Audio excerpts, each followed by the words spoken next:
you have a nice weekend? Yeah, decent, mate. Decent. Went to see a gig in Manchester. Nice. What gig? The Horn and the Himalayas. Literally never heard of them. Yeah, they're just like a rock band, mate. Right. It was all right. Not the best one I've seen live. Is that what you're into, rock bands? Yeah, I love a bit of rock. Really? Yeah, love it. I'm into love good mosh pit. Really? Oh no. I'm into like a depression session. What do you mean? Just like sad music? Yeah. I like it to hurt me. It's like my life, you know. Yeah. I don't know why, and I've googled this since. I've ChatGPT'd it, and it says that it's I don't know what it's called, but it's basically something where you get joy in feeling someone else's pain in a song. It's weird, right? But I love it. Like Bruno Mars's new album came out on Friday. I've listened to that a lot over the weekend. I'm a big Bruno Mars fan. I'm not a massive Bruno Mars fan. I'm going to him in July. I think even though you're not into that music, if you ever get a chance to go to one of his concerts, I've been to one before and it was amazing. I feel like I'm depressed enough, to be honest. Just being a business owner has depressed me so much. So obviously we've known each other for a few years now, a couple of years. Yeah, we have actually. I think met through TDC. Yeah. Developers Club, shout out. And we met because you was the owner of Blue Bricks magazine. Yes, that's right. So what's Blue Bricks magazine for the listeners? Blue Bricks magazine is a property investment magazine. We're a magazine for more established, experienced investors and developers. So people that have got property, that are active, that are doing projects, that kind of thing. Alongside the magazine, which has got 10,000 readers UK-wide, we also run a series of events. So we've done like big awards ceremony, got another awards coming up this year, clay pigeon shooting days, horse racing days, done like a property conference. So it's a big national community for property people, essentially. Nice. I am nominated for an award, apparently. You are, right? Service Provider of the Year. Service Provider of the Year, yeah, thank you. You have told me that bribes aren't accepted, which I'm very upset about. Not that I would do that, but I've invited you on the podcast. I'm just putting it out there. Yeah. I've invited you on the podcast. I've been nice. Well, I'll tell you what, as the VAT quarter comes due, I am more and more open to bribes. Yeah, we was talking about that in the last podcast. It's absolute killer. What's the VAT position on your subscription membership, right? So what's the VAT position on that? So there's no VAT on the magazine because it's print subscription. Yeah. But we've made that freemium anyway lately. So that makes I did no see this difference. actually. Was it on socials or was it on LinkedIn or something? Yeah, socials, Mail Blast's been sort of shouting about it. So there's no more VAT on that because it's free.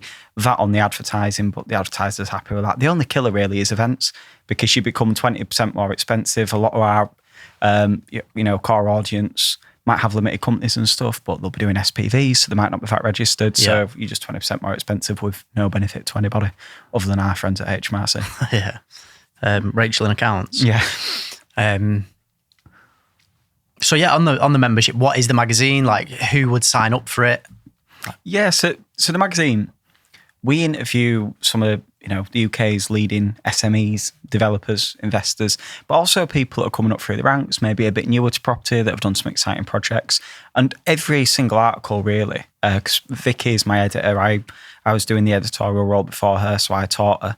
And the key thing that I taught her is every article has to be valuable and actionable. I want people to be able to read the articles and be inspired, or to look at that and go, wow, that's a really cool idea, or a really cool way of doing a deal that I've not thought about. Now I can go out and action that in some way. And then there's more practical things around like inheritance tax, for example, tax effectively structuring your property portfolios from solicitors and professionals like that.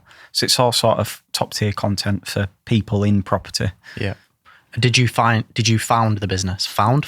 What's the right saying there? Founded. I think. No, founded? I worked for the market manager. I worked as the market manager at Blue Bricks back in 2021 and ended up buying the business in 2022. So it's coming up to my 4-year anniversary this year, actually. Nice. If my maths is right. Because I think the first time I'd ever heard of Blue Bricks was actually on another podcast. Yeah. With the old founder. Yeah. We spoke about, haven't we? Yeah, James Sinclair podcast. Yeah. And I remember him saying that James Sinclair always thought that it'd be really difficult to make money from subscription. Yeah. How have you found that whole subscription model with paper, print? It's funny because I listened to that podcast not too long ago. I didn't even know it was out there because obviously James Sinclair's a massive inspiration of mine. And a lot of the stuff he said to do, I've ended up doing accidentally in a positive way, which is good. Subscription model is difficult. We're in an era where fewer and fewer people read. Everything's online.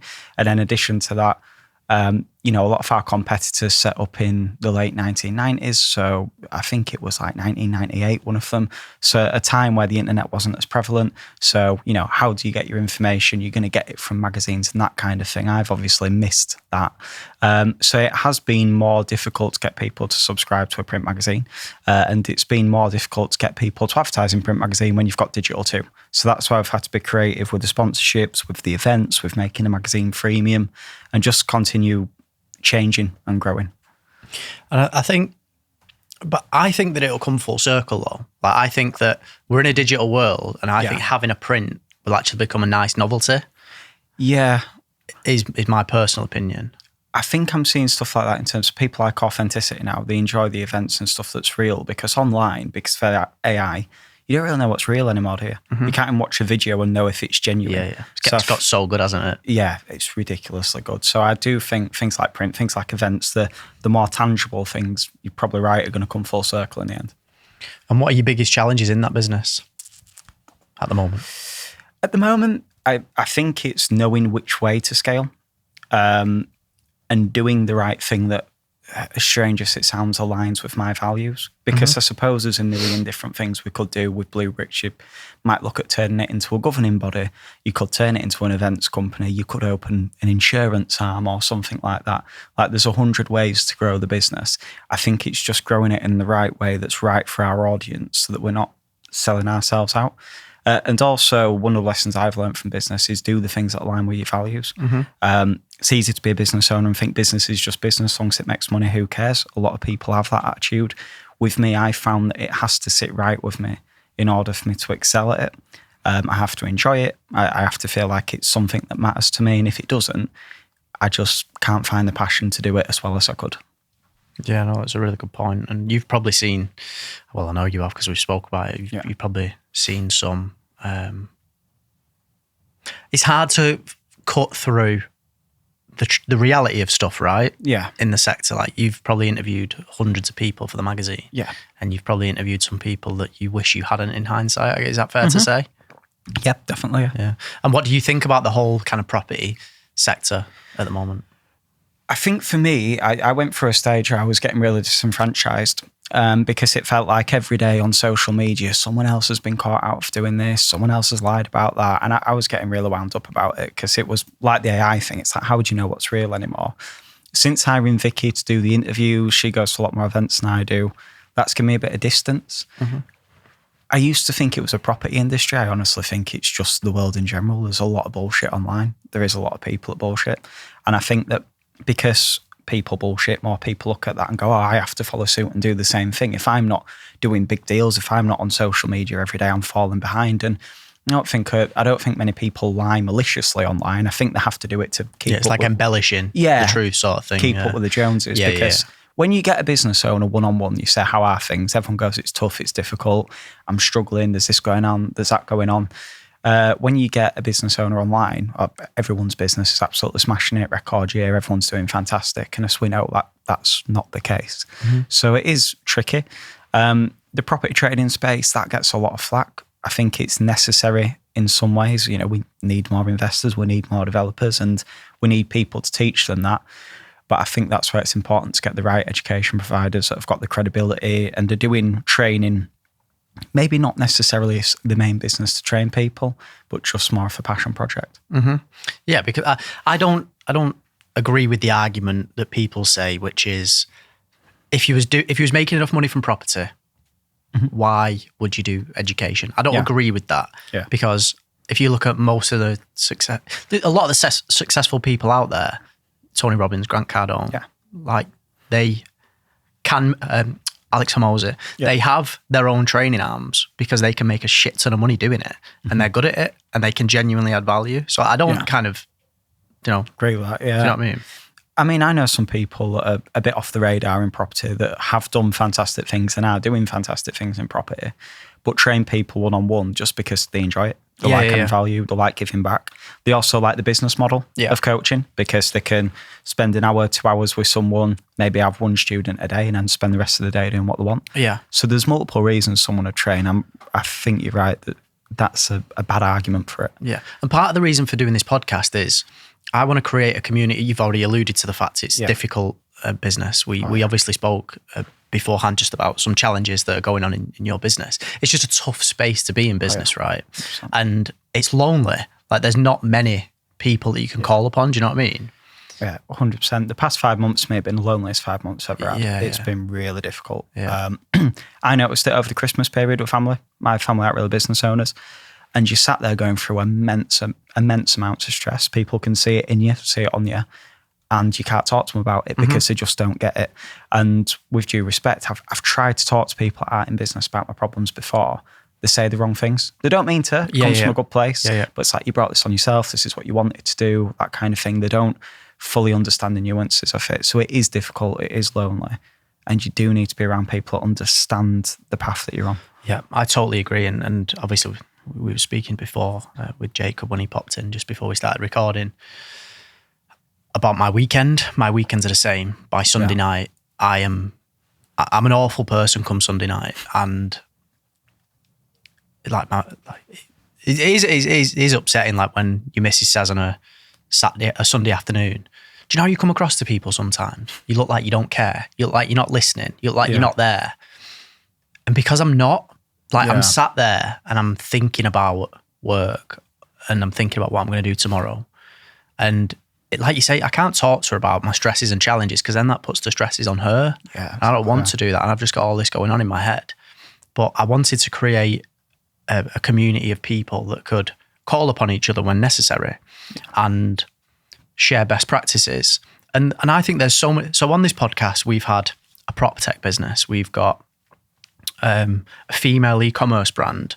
We've got a marketing company. We've got your company, a subscription-based print magazine. Yeah. You might look from the outside and think that there's no synergies in that, but I think just having a network of business owners that can support each other, because it's very common in property, isn't it? Like you have lots of property networks out there where you kind of can share and be a part of each other's journeys. Yeah. But I think in business, I think there's still so many synergies, and that could be, I don't know, accountants, solicitors, tax planning, legacy planning, emotional support. And I just don't think there are enough of those communities out there for business owners. No, I don't. No, I think business networking is a really tough space to be in because most of them end up being piss-ups for business development managers. Yeah, I agree. I've stopped going to any of those types of networking events. And this, again, sorry to keep bringing it back to why I started this podcast, but that's why I wanted to do it, because they're not my people. Yeah. Like I joined an online thing a few weeks ago because someone cold messaged me on LinkedIn. It was like, a community of business owners, like we're all meeting together. So I joined, and it was all, can't explain it, but they just weren't my people. Like they were all, like, no disrespect to this, because people want this like one-man band style jobs that they're running self-employed as a business, you know what I mean? Yeah. They're not the type of people. That's fine, but that's not who I want to associate. I want to be people looking to get to a 7-figure revenue. Yeah. And then your 8-figure revenue. I want to be around those people. Yeah. You know what I mean? And the conversations I think I know which business network you might be talking about, actually. I can't, if you ask me now, I couldn't remember. I'd have to find it. But yeah, I get you. And I think the more you scale, the more your problems change. Like you start running into things like tax becomes a bigger problem, PAYE becomes a bigger problem, employment law, HR issues, all those kind of things that, like you say, there's nothing at all wrong wanting to be a one-man band, but those people aren't going to have the answers to the problems that you've got around leadership, management, all the things that come as you scale. Yeah, I agree. And just to finish that's why, going back to the training thing, part of that as well is I think I've got a voice to tell people about how I can help people who are maybe 2 or 3 years earlier than me. And part of this is to create that community, but then also to have one-on-one sessions with people where I can, more actively help them. That doesn't mean my business isn't a success. That means that I enjoy helping people because I didn't have that help 2 or 3 years ago. And obviously the obvious side of that is you get additional cash flow. Everyone struggles with cash flow in business. That's not a new thing. No. So yeah, and I remember being in Dubai when was it? Last February, I think it was. And I went to a networking event. And this is the chalk and cheese nature of the UK market and Dubai market, right? I went to a networking event. I was talking to this Scouse guy. He said he's got a facilities management company. Right. Talking to him for ages. We ended up getting onto all sorts of stuff.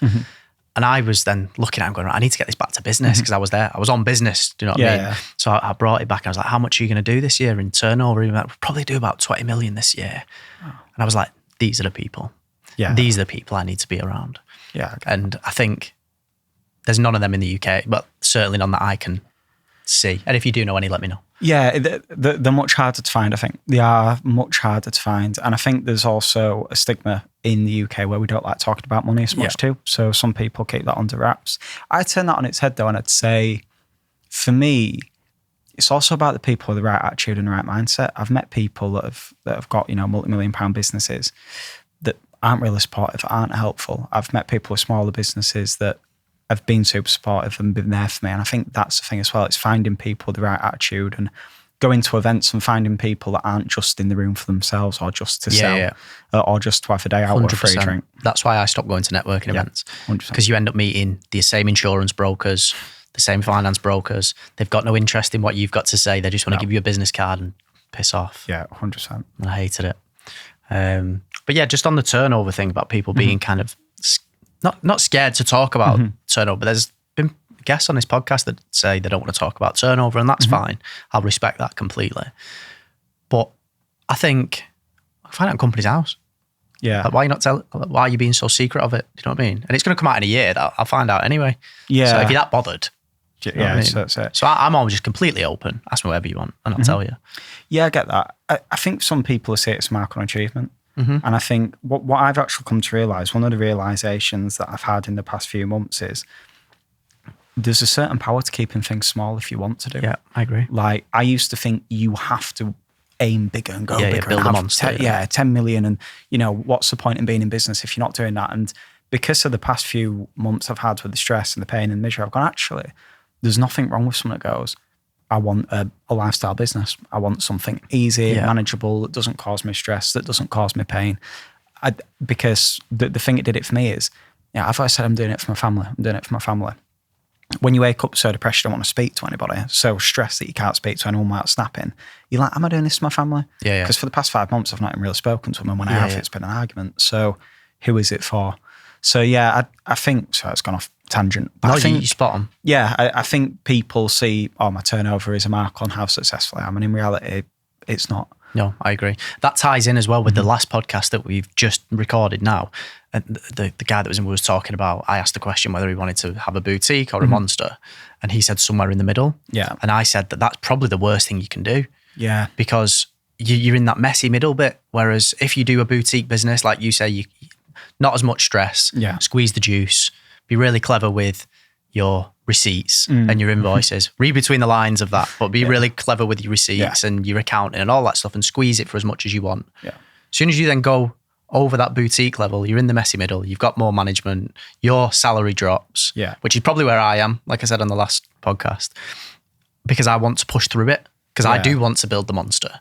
I do want to grow via acquisition and I want to get to that level. I have a figure that I want to, maybe it is a vanity metric that I say the same thing, it's for my family. Yeah. But I have those days as well where I'm like, is it for my family or is it my ego? To do it. Yeah. And it's a bit of both. I'm not going to lie. Of course, I want to build a monster for my family and to support them financially. But for me, I want to build a monster because I think I can. Yeah, no, I get that completely. And I'm in between at the moment. I'm having I want to say midlife crisis. Not bought a convertible or anything. No, I want to buy a camper van, mate. That's my next one. Right. But yeah, I'm in the middle at the moment on deciding which way to go, but making sure whichever way I go, I'm doing it for the right reasons. Yeah. Because I've made a lot of decisions out of ego in the past and they very rarely end well. Yeah, and I think what you're doing is very sensible, and I don't think there's anything wrong with either of those. No. Like, you can either have a lifestyle business or you can have a monster. Yeah. But please just make that conscious decision of which one you want. Exactly, yeah. Work out what your personal bank account number is. Work out what you want as a pension when you retire, and reverse engineer that. Exactly. Yeah. That's what I'd say to any listeners that are going through that. Yeah, that's what I'm doing right now. And I think what I realised was some of the things I've enjoyed most in life have actually been simple pleasures that didn't cost that much money. Yeah. And I was like, I don't actually need £10 million to enjoy this. Yeah. I just need enough to do what I want to do. Yeah. Again, I've not decided which way I'm going. I think I've got in me to build bigger businesses. So there's part of me that goes, if you've got the potential, use it. Yeah. But I'm on the fence on that. Yeah. And I think that is one for people to look at. You know, you think, I need 10 grand, 20 grand a month. Actually, if you look at your expenses and a life that you want, do you really need that much? Or is it just because 10 grand a month sounds like a great metric online? And I agree. The thing for me is I've done that exercise and I know what that figure is. Exactly. And that figure just happens to be around the 10 grand a month. Yeah. And that's what I want. I want a personal bank account number that's around that figure that will give me the lifestyle that I've always dreamed of. Yeah. But then I then have the extra surplus to build the assets. So then when I pass away, I can leave whatever to my family and kind of pass that down. Would you stay in the UK with that though? Or would you leave? That's part of my thing that, when we get to that figure, that we will go elsewhere. And that is Dubai at the moment. Mm-hmm. Maybe not after this weekend. I don't know. But that is Dubai at the moment. Yeah. But me and my missus even spoke at the weekend about the whole issues going on in Dubai. And we both said, maybe Cyprus. Yeah. So I mean, it's not about Dubai. It's about not the UK because 100%. We're in such a state, in my opinion. Mate, I've been thinking this. Someone once said this to me and it opened up my eyes. He said, if I give you £1 billion tomorrow, cash in your bank, billion, but you can't leave the UK, you have to stay in the UK, what do you do? I'm taking it. I'm 100% taking it. But like there's no and more then I'm moving doors. to the lakes or moving somewhere remote. Nice. But there's no more doors that open to you in the UK. There's no like where fun you can go. There might be some exclusive clubs in London, but even if you bought a Ferrari, you'd be fucking driving it around potholes and stuck in traffic all day. Yeah, that's true. So yeah, I think I moved to Cornwall. Cornwall's nice. Yeah. A lot of people going there, but I just think the UK is in pieces at the moment. Not to be negative, and I don't know. I'm not seeing a way out. I'm really not. I again don't want to be negative. I'm hoping something changes. The UK used to be a powerhouse, and I'm patriotic, but yeah, hopefully something good comes soon. Yeah, no, I agree. I think it's massive reform or civil war or whatever it is, but something's going to give. It has to. So yeah, just bring this back to your business. Mm-hmm. Can you grow your business through acquisition within your ecosystem that you have there? Like what other things could you buy that bolts onto your print subscription? Could you buy a printing company? Yeah. I don't know. I thought about a printing company. I did. Turns out I was doing some research into it. I could be wrong, but from what I was told, printing is a horrible business to be in at the moment. Really? Apparently, you just need to be printing 24/7 if you're an actual printer, not a broker, in order to be making money. And obviously, your margins are because of the thin. Energy. I think just because it's actually quite a specialised skill. So different printers print different things. So I think, and again, I could be wrong, I'm not an expert, but it's a completely different printer to print magazines than it is to print business cards. Right, okay. So it's quite expensive to keep your machines going and you raise margins. Your margin's quite small. I think if I was going to do an acquisition, again, I'd probably do something that bolted onto Blue Bricks, maybe like a refurbishment company or I don't know, for example, I was looking at surveyors at one point. Yeah. Buying something that adds onto property. How would that bolt in to Blue Bricks? Because we'd use Blue Bricks as a funnel into that business. Okay. Blue Bricks as a marketing funnel. So that's essentially what we are. We're a lead generation company for businesses that want to get in front of property investors and property developers. Like, we run these events for property people. We make sure that the content of the magazine is fantastic for property people. But ultimately, our customers are our advertisers. Mm-hmm. They're the ones that pay the bills and keep the thing going, and the event sponsors. So I would probably turn myself into a sponsor and have a business I could plug into it. And use that sort of trusted audience that trust Blue Bricks and love the brand and feed them into that. Nice. I think that sounds more sensible than garden shed. So yeah, it does. Hindsight's a wonderful thing.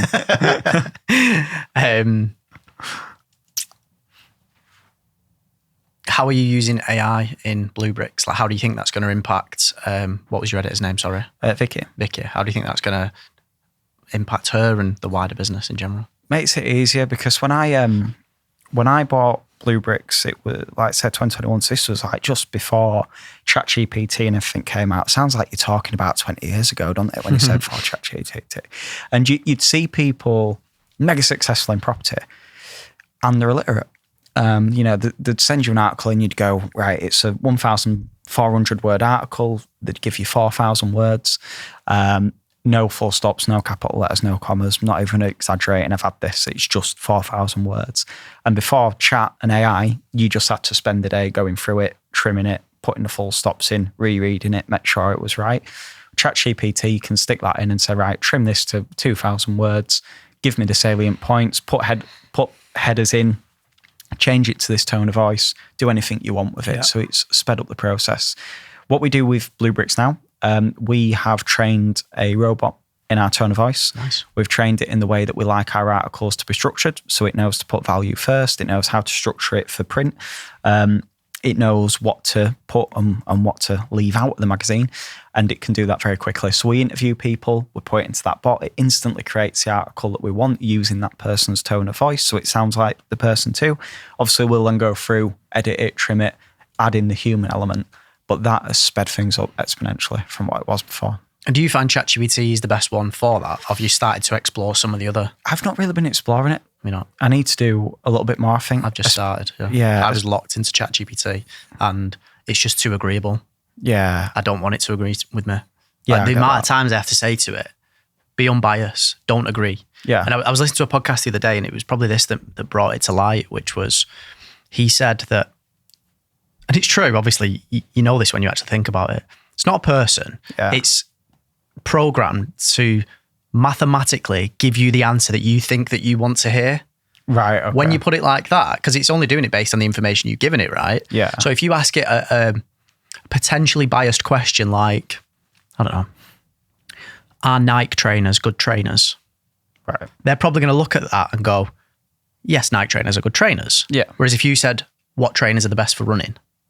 Yeah. Do you know what I mean? It's a completely different framed question that will probably give you different answers. Oh, you might get to the same answer because Nike's Nike, right? Yeah. But it might start giving you Hoka or, I don't know. Complete different brands. Yeah, I get that. Are they still going?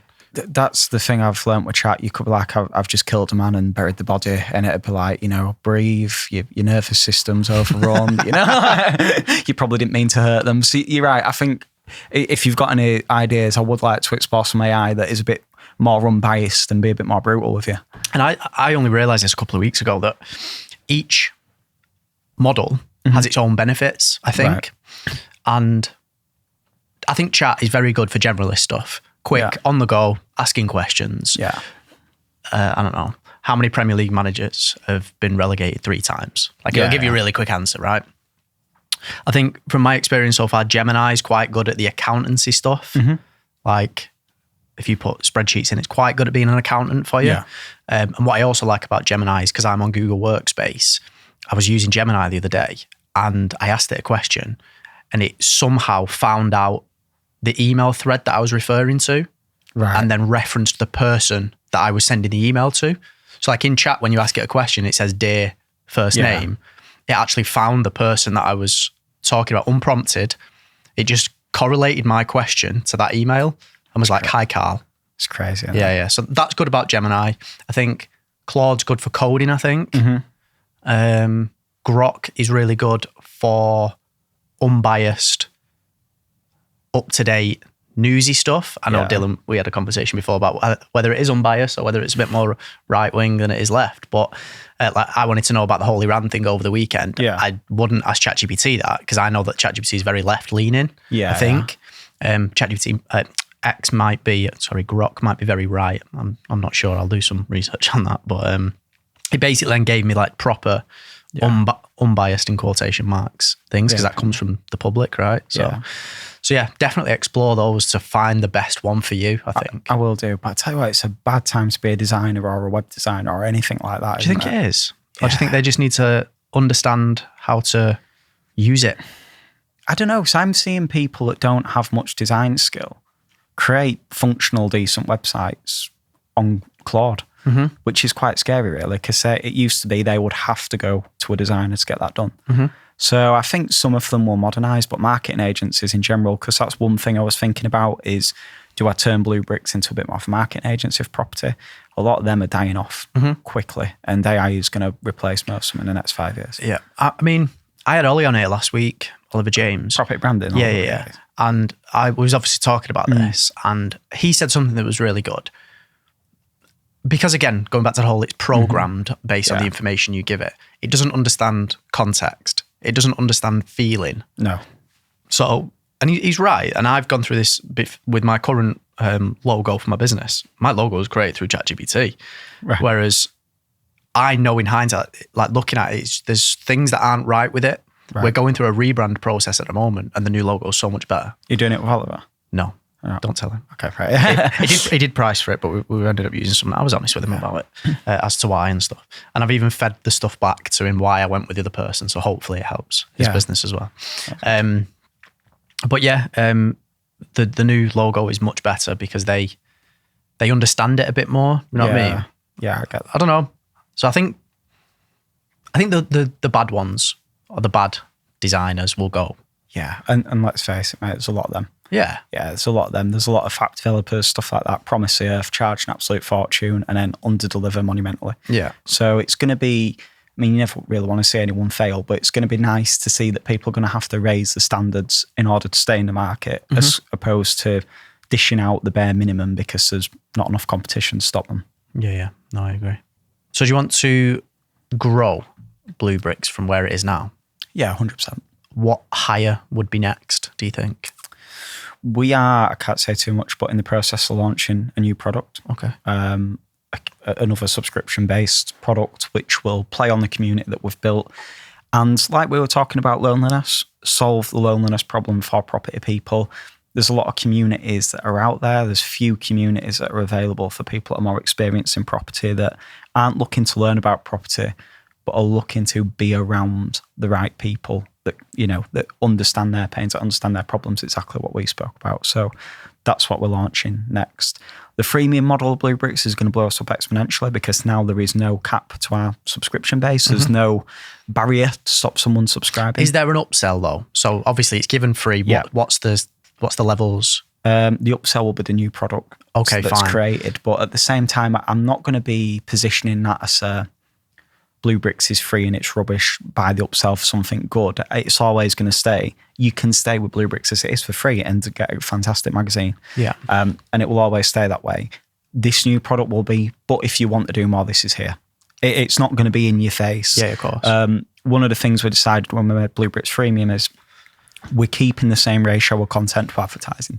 So it's not going to be full of adverts with a couple of pages of content like your community magazines. Yeah. And we're also keeping the print quality the same. Sounds like a small thing, but I wanted it to arrive in people's doorstep, to pick it up and it feel like a nice magazine.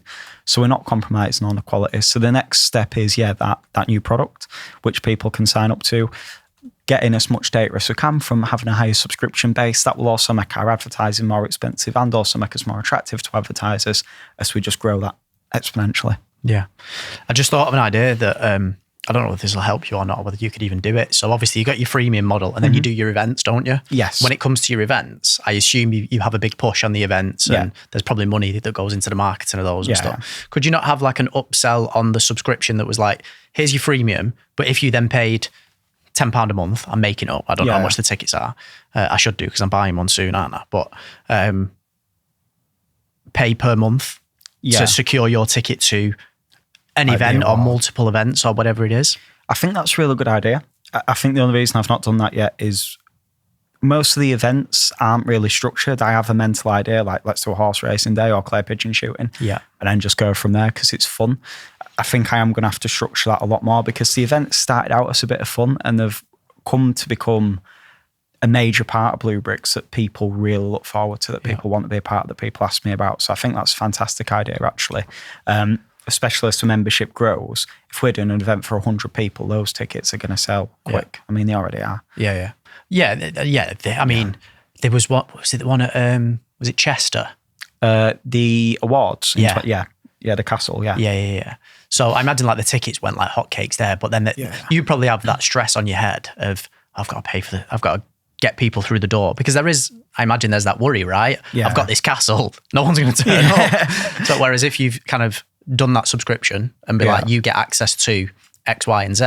Yeah, then you know they'll come. You're right, mate. Even the awards, even when we sold 200 tickets, I was there at the castle on the day, and you're checking the website, like, have I put the right date on it? You're checking your emails, like, have I put the right date on the emails? Even though 200 people bought a ticket, what if nobody turns up? Yeah. Like, you do have those irrational thoughts, and that would help. Yeah. Yeah, and it takes the stress off you, yeah. You can have that one for free. Yeah, thanks. I appreciate that. Have you got any questions for me? For you? Yeah. In terms of just business challenges or anything that you need help with? Or I think for me, I'm at a weird point at the moment where I'm just trying to re-find direction. Going through some difficulties personally, stuff like that, and just using it as a lesson to re-guide myself. I suppose a question to you that might be relevant is, how do you decide what direction you want to go in, especially in a world where there seems to be 1,000 options available to you as a business owner?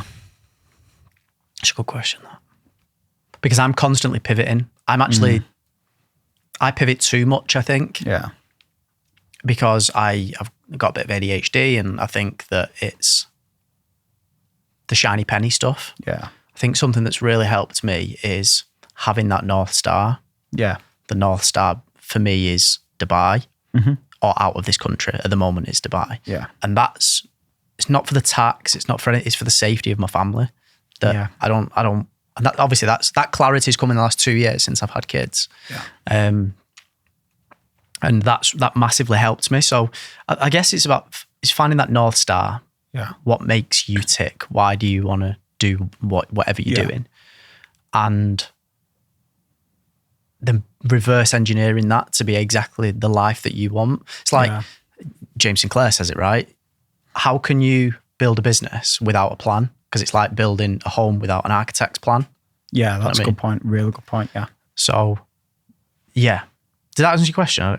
Yeah, it did, yeah. I think that's clarity and direction. I think the other question would be... Having kids helps as well.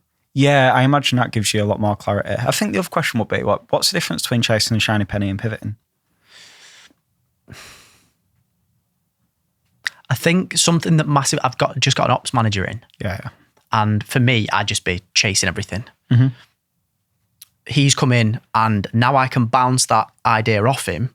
He can now tell me whether to pivot or whether it's a silly idea or whatever. Do you know what I mean? Yeah. Having that someone to bounce the idea off. So I don't know, how do I answer that question directly? The difference between a pivot and what was that? The difference between a pivot and shiny penny. Shiny penny. Because I think shiny penny is sometimes unnecessary. Yeah. And pivoting is obviously strategic business strategy. And I guess having someone there that can... So my ops manager basically puts any of my crazy ideas into a roadmap. Right, okay. And if he doesn't believe the roadmap is the right thing, then he'll tell me that's a shiny penny, don't deal with it. Yeah. Do you know what I mean? Yeah, I get that. I do get that. I think it's just so hard these days, isn't it? Because, you try to focus on your business, you've got this plan, but then there's some going, you should invest in crypto, you should invest in property, or there's AI, or there's this business opportunity, or you should do an acquisition. And I think that's one of the things I've got much better at with time, but fell victim to at the start, is staying focused, staying on track, even when that thing looks more profitable, more lucrative, all that sort of stuff. And I see a lot of people fall victim to that. Yeah, and I'm not even saying that I've worked it all out yet. Yeah. I don't know if that will ever go away from me, by the way. Like, I don't know about you, but I've got a notes in my phone of just business ideas that I want to create. Even last night on the couch, me and my missus was talking, she came up with an idea. I was like, I'll put it on my notes. It's in my notes now.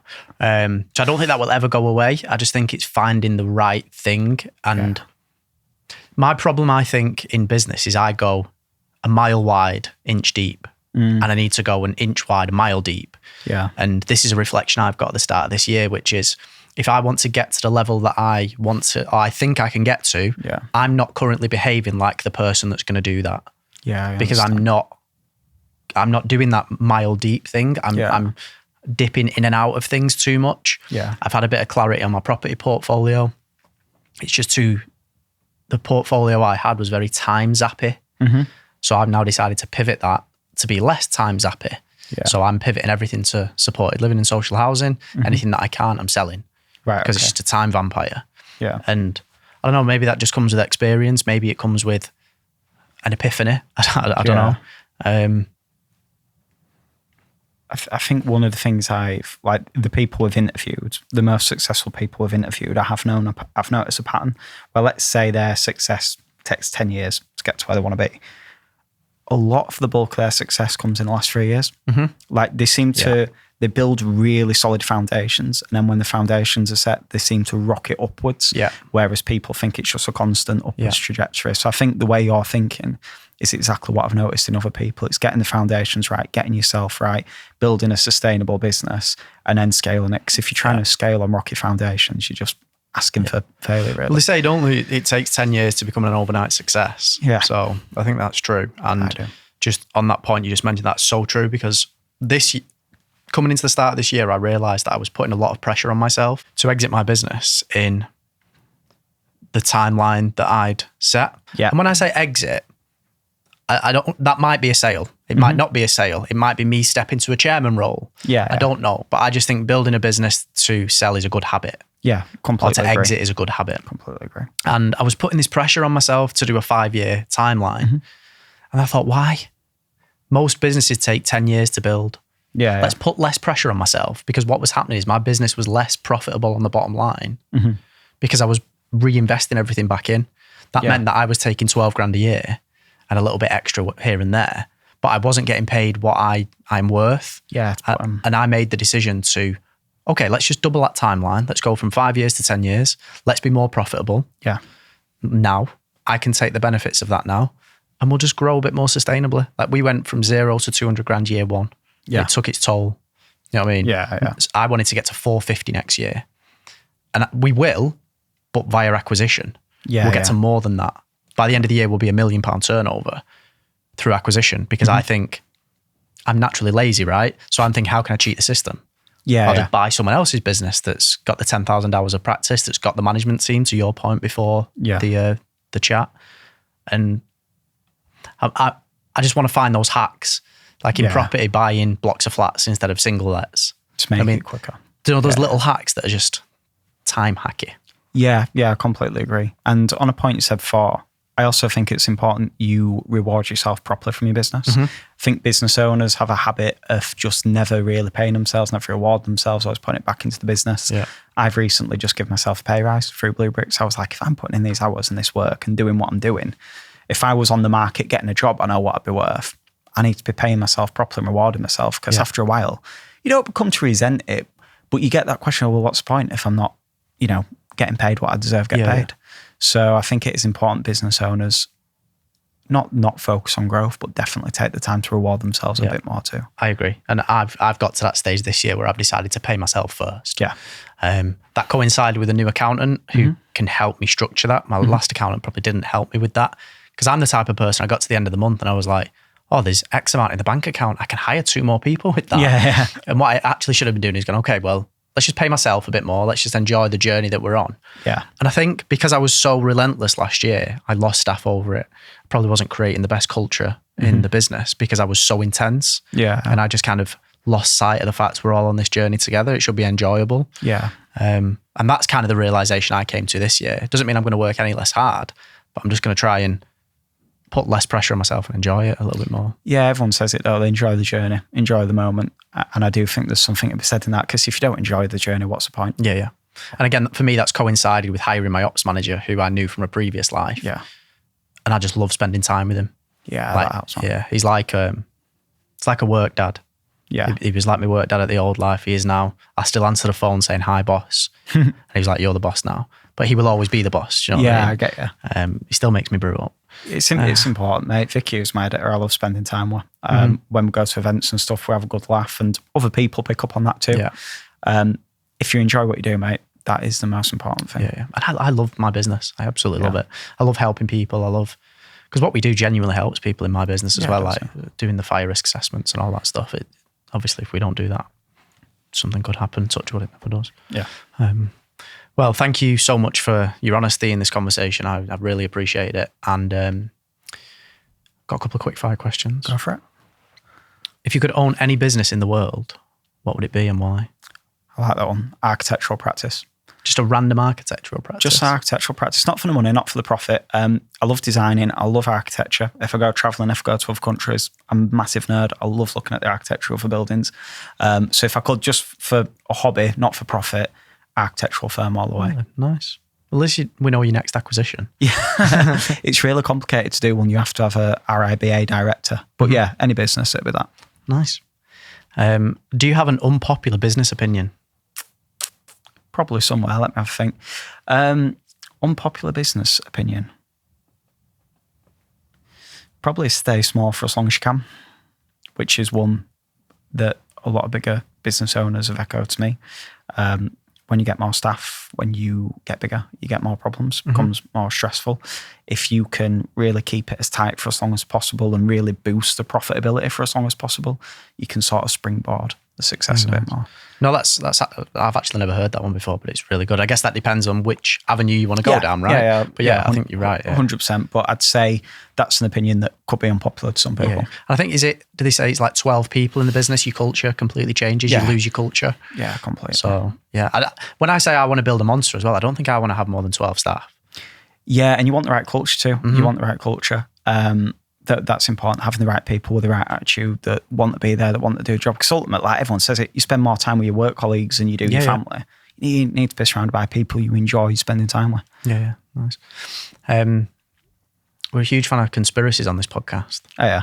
But just today we found out. So if you could ask one question and get the answer, what would it be? What, in terms of conspiracy? Just any question in the world and you could get the answer to it straight away. Why has no one been prosecuted for the Epstein files? That's a great one. Yeah. Yeah. I know that one's a bit dark, but to me, it's absolutely insane that this stuff's come out and there's no uprising. Yeah. There's nothing. It's just like, well, we're just going to redact the name of the person that did that and crack on with our days. I think it's insane. Oh, it's a good one, that. I'll probably go missing now. I know, yeah. We've had, we even spoke off camera before because we said our one's on camera. And then off camera, we had loads. I was like, is it the real Jim Carrey? I don't think it is, mate. I don't think it is. Have you seen that one too? Yeah, I don't think it is. Because there's been a few celebrities that's happened to, haven't there? Like Kanye West, he disappeared for a while, came back completely different. Did you see he was signing signatures with his right hand and apparently he's left-handed? Yeah, I've seen that. I don't know how accurate it is. What did me is his eyes look completely different. Yeah, for me, he's talking different. Like I can understand him having work, but he's talking different. And he didn't seem like the sort that get Botox. No. Well, didn't he say that he'd never get it done? He did. Yeah. So, yeah. I want to know who built the pyramids. You don't think it was the Egyptians? Oh, no chance. No. How? We can't even build it now. Or we'd struggle to build it now. Didn't they say, well, we can't build a house in England, let alone a pyramid? Yeah, this is true. Yeah, that's a whole new podcast, isn't it? Won't get through planning. We'd do it in timber frame. Yeah. Timber frame, and it's got to be an EPCC. Anyway, thank you so much for coming. Thank you for your honesty. I really appreciate it. Where can people find you? How do they get all the Blue Bricks, etc.? It's a great magazine, by the way. Yeah, thank you, mate. So you can find me on LinkedIn, Sam Cook, Cook with an E, not the soul singer, owner of Blue Bricks. Facebook as well, just Sam Cook. Blue Bricks Magazine, bluebricksmagazine.com. It is free to sign up to the magazine. However, there is a caveat in there. We don't just give it to anyone. So you have to apply. Blue Bricks is for more experienced property investors. So we have a form people have to fill in to show that they're doing bits in property. If they match our criteria, then they can sign up to the magazine for free. If not, they'll put on a waiting list. And when space is free, then we'll start sending the magazine to them. Amazing. Cheers, mate. Thank you for coming. Thank you so much for having me. But if you're a natural entrepreneur, I think you need some level of perspective, social awareness, social intelligence, something in there that can't really be quantified. And I think that's a sort of nurture and nature ability. I had that natural ability. I didn't know it was there. And I needed someone to unlock it for me to then reach that kind of potential that I was going after. You talk about the nurture for you. Where did it come from? Honestly, the truth is,